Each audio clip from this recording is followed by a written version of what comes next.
ఎవరు నన్ను పట్టించుకోలేదని బాధపడుతున్నావా? ఒక్కసారి ఆలోచించు. ఎవరు నన్ను పట్టించుకోలేదని బాధపడుతున్నావా?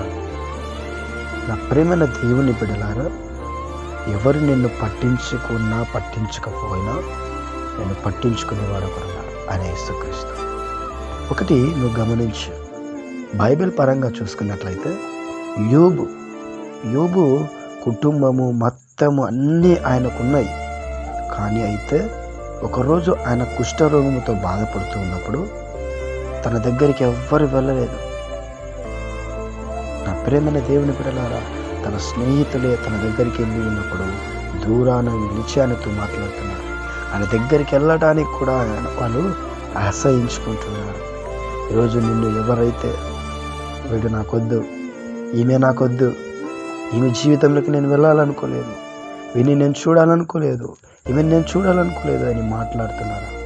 ఈరోజు నీ జీవితం ఇంతే, నువ్వేం చేయలేవు అని నిన్ను నిందిస్తున్నారేమో. అయితే ఆలోచించు, యోబు కూడా ఒకప్పుడు అన్ని సర్వము కలిగి ఉన్నవాడు.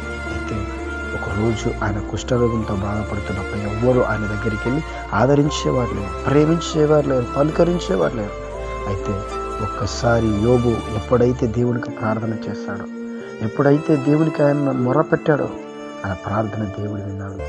ఈరోజు నీ జీవితంలో కూడా ఈరోజు ఎవరు నన్ను పట్టించుకోలేదని నువ్వు బాధపడుతున్నట్లయితే, నిన్ను పట్టించుకునేవాడు, నిన్ను ప్రేమించేవాడు, నిన్ను పలుకరించేవాడు, నిన్ను చూసుకునేవాడు ఒకరున్నారు, ఆయన యేసుక్రీస్తు. నా ప్రేమైన దేవుని బిడ్డ, నీ జీవితం ఈరోజు నీకు ఇష్టకరంగా లేకుండా వచ్చు. ఈరోజు తల్లిదండ్రులు అడుగు జాటలో నువ్వు నడుస్తూ ఉండవచ్చు. ఈరోజు అనేక మంది నిన్ను నిందిస్తూ శ్రమల గుండా నిన్ను వెళ్ళగొట్టి పంపిస్తూ ఉండవచ్చు. అయితే దేవుడు అంటున్నాడు, నా యందు నీవు నిలిచి ఉండము, నేను నీ యందు నిలిచి ఉండదన్న దేవుని వాక్యం గుర్తుకుంచుకో.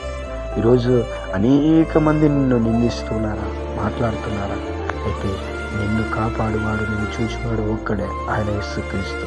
విశ్వాసం కలిగి, భయభక్తులు కలిగి ఆయన అడుగు జాడలో నడిచి గొప్ప కార్యములు నీ జీవితంలో దేవుడు చేస్తాడు. హల్లెలూయా.